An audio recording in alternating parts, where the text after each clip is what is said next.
হয়ে গেছে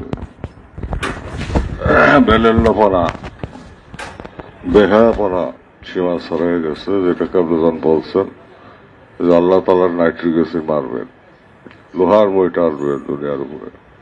এটা খেলা শুরু হয়ে গেছে এবং দুনিয়াতে কেউই বাঁচবে না। বেশি কে বাঁচবে কে মরবে কেউ এখন জানে না।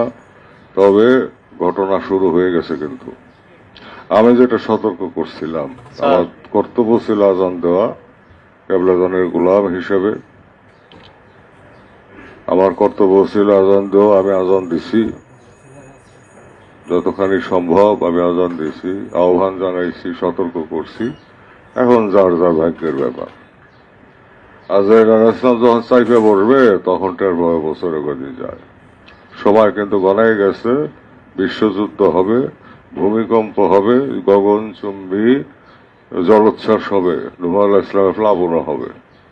মুসা আলাইহিস সালামের সময় যে আগুন পড়ছিল সে আগুনও পড়বে। একই সঙ্গে সবগুলি আসতেছে ধাইয়া।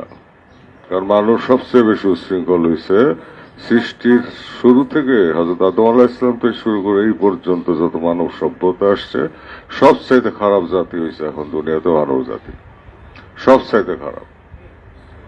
এবং প্রযুক্তিরও উন্নতি হয়েছে সবচেয়ে বেশি, অর্থাৎ শয়তানের